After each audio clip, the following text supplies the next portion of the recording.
Welcome to Gazette Weekly Wrap Up, your go-to source for the top news stories from across our community. I'm Dylan Kroll, bringing you the latest from all four of our weekly papers.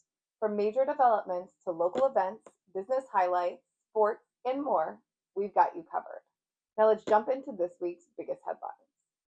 First up, on Friday, May 16th, the Ashtabula Township Park Commission celebrated the grand opening of the newly renovated historic upper waterfowl pond at the Lakeshore Park, with a ribbon-cutting ceremony marking it the completion of a project that included dredging, a pedestrian bridge with an observation platform, and a concrete walkway. Also across the region, on Thursday, May 17th, Emmy-winning journalist Danita Harris delivered a powerful message of purpose and empowerment to local educators at Delta Kappa Gamma. Now let's zoom in on highlights from the Gazette's core coverage area. In Ashtabula news, at an Ashtabula City Council meeting on Monday, May 19th, a resident raised safety concerns about a rusting railroad underpass. Also in Ashtabula, a joyful ribbon cutting marked the opening of the Walnut Beach Inclusive Playground on Friday, May 23rd. The project was made possible through a $500K ARPA grant in a partnership between the city and the Board of DD. Now let's head south to coverage from the news. In Orwell news, Grand Valley Schools conducted a full-scale evacuation drill on Friday afternoon on May 23rd. Students were evacuated in phases during a coordinated safety exercise involving law enforcement, emergency responders, and local businesses to success and improve district-wide emergency protocols. In Rome Township news, the Rome Township Splash Pad reopened for its 5th season on Memorial Day weekend. Now over to the Courier's part of the county.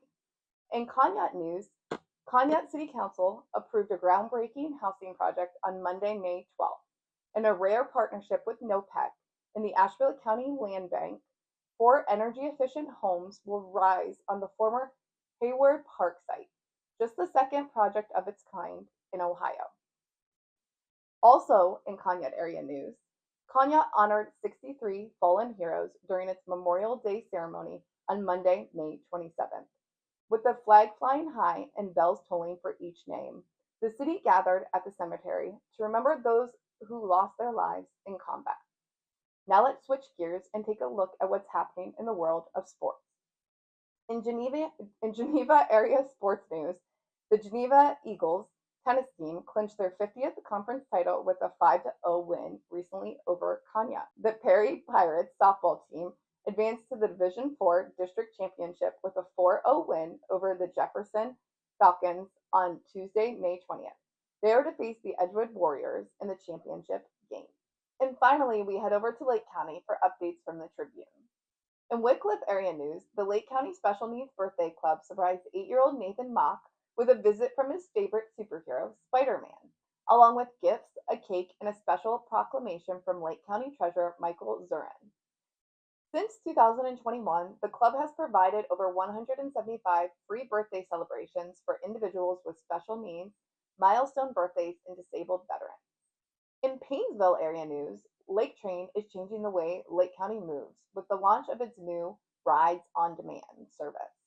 A ribbon cutting for this new service took place at the Lake County Senior Day on Tuesday, May 20th. That's it for this week's edition of the Gazette Weekly Wrap Up.